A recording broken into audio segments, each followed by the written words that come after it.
Hey there, it's Mary from stampingmary.stampinup.net. Thank you for joining me today. Today's project is a cute little milk carton box. There it is there, very cute. Opens up just at the top there. Great size for gift giving. And I'm featuring one of the new products in the the Stampin' Up mini catalogue. This is the Artfully Composed suite, and I'm using the Artfully Layered stamp set and dies. There they are as a bundle. Now this Artfully Composed suite is on pages 32 and 33 of the mini catalogue. It comprises beautiful paper, some beautiful gems, ribbons, and obviously the dies and the stamps. Now you can, it also has a fabulous vellum in this set too. You can buy the stamp, just the stamp and the die set as a bundle and save 10%, or you can buy the entire suite. Really just depends what you're looking for. There's dies to cut out, this and this one, but what I really love is the sentiments as well. Happy birthday, thank you, and sending all the hugs. Isn't that a great saying? We're going to use that on this project today. In addition to the tropical theme of this stamp set, there's also a great border die, and if you've watched any of my videos, you'll know I really do like border dies. So let's go ahead and get making this box. It's pretty easy. In fact, it's very easy. So let's start with a piece of cardstock. I'm using Misty Moonlight actually, and this is one of the colours that will actually be retiring in April of this year, 2022. So I'm going to bring in a piece of this cardstock, and it measures 9 by 6.5 inches. We need our Simply Scored scoring tool, and on that long side, that 9-inch side, you're going to score at 1 3/4, 4 1/4, 6, and 8 1/2. Oops, the light's just in the wrong spot there. 8 1/2. Turn it round to the short side, or the portrait side if you like, and score it again at 1 3/4, 4 3/4, and 6.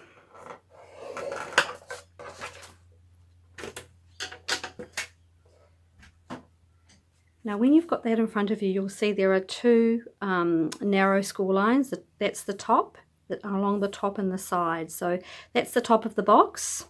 That's where the ribbon is going to go to hold the box together, and this is the side, which is going to which we will be folding back in. So let's go ahead and fold and burnish all of those score lines.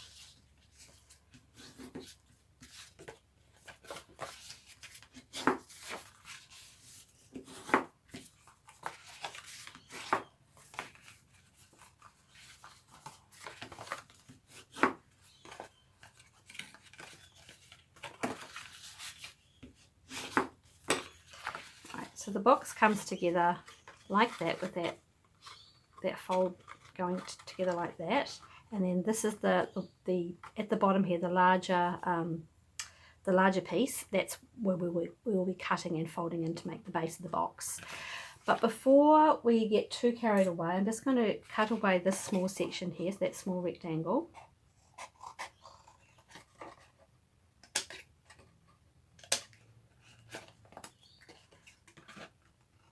Just swap to my snips actually.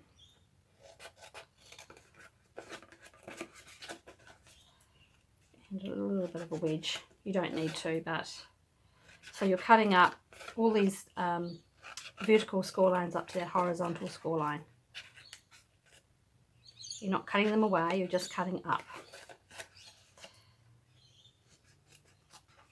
Put the wedge in there. Alright. That's all the cutting done, but before we go and put it together, I'm finding it easier to actually put the designer series paper on before I put the box together.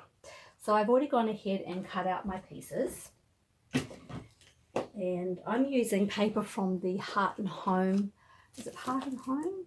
Heart and Home collection, and this is the beautiful designer series paper. It's got really lovely beautiful tones in here of grey, cinnamon cider, fresh freesia, garden green, misty moonlight, and I've gone with this paper here, this one here that's got sort of that wood grain image on it, which I think ties in nicely to this misty moonlight paper. And I've got ahead already and cut them all out, and I will put the sizes and the dimensions for everything in the description bar below. But there are 2 wider pieces that go on those wider squares, and then the 2 narrower pieces. So I'm going to go ahead and put them on now, because it is just a little bit easier to do it now. So let's go ahead and do that right now. You want to line them up as best you can. I mean, you know, if they're slightly off, it doesn't really matter that much, but it's good if you can get them, you know, straight as possible, lined up as possible.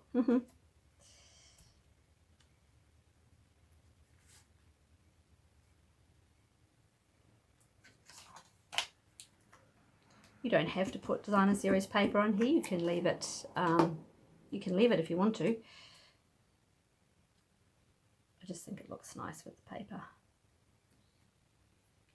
Another option is, if you didn't want to put paper on here before you put it together, is that you could actually stamp it. So you've sort of made your own design on the actual card.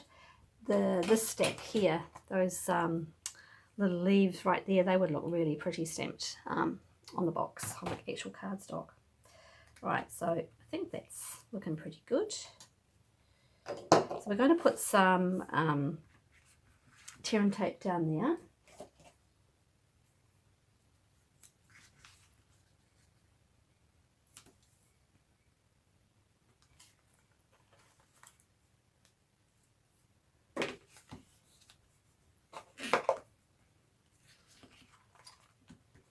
Make sure those are set properly before we don't want them to move.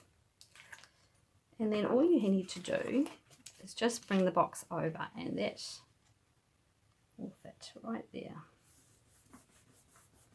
And that seam is the back of the box. So that's your back. So there it is. Pretty easy, eh?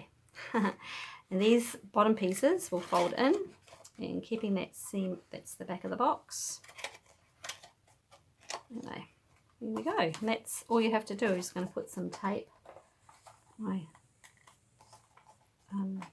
tape on here,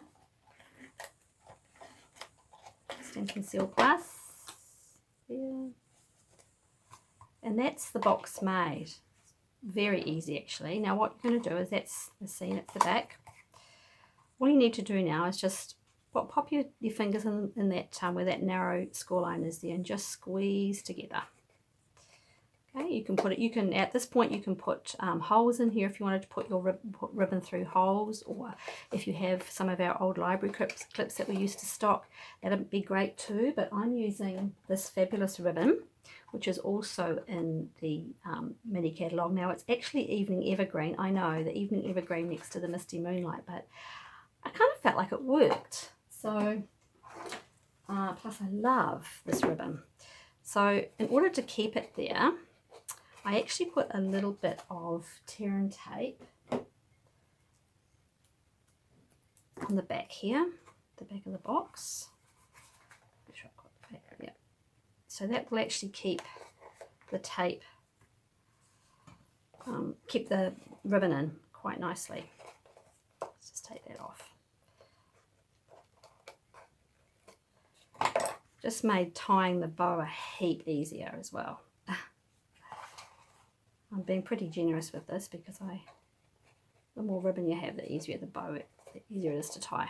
So see what I mean? That just makes it easier when you put this bow in. Just makes it heaps easier.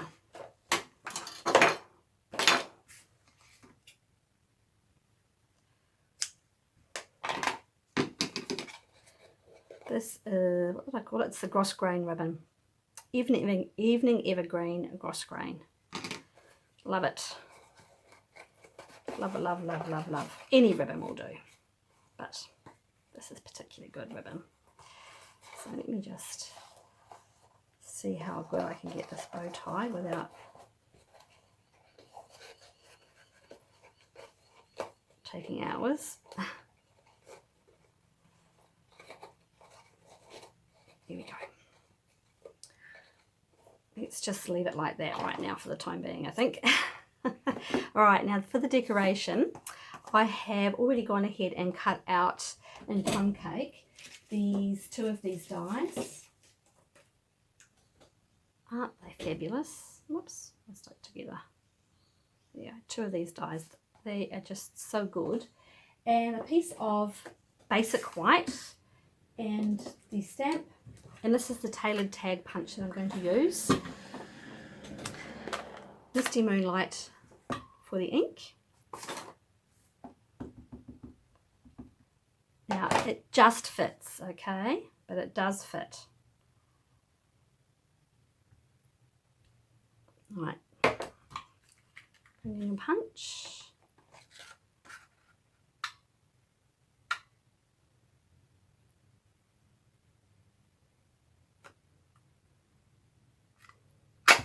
Go. And let's put these together, and that will go like that, and then just going to overlap it slightly, and then on the top, so a little bit of Tombow. You won't see that once this is on. Just give that a minute to dry. And then I'm going to get some of my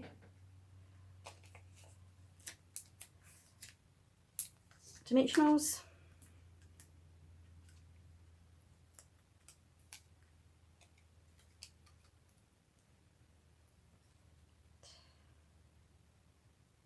Lay that over the top, and then that comes on the box right there. I've got it positioned slightly differently, but I don't think that matters too much. Let's go and put a couple more dimensionals on here to set it.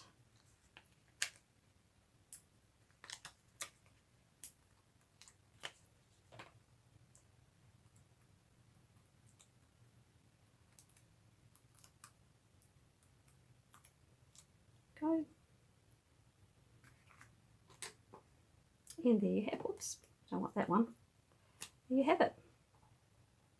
Cute little box to make, super easy. Love those die cut pieces, they are fab. And there you have it. I hope you enjoyed that video. I enjoyed making it. And I didn't have too many dramas tying the bows today, which is great. So there you go. Very easy, cute little milk carton box to make. I have put a link to the products in the description bar below. If you have any questions, please don't hesitate to contact me. Thank you for watching and have a great day. Bye.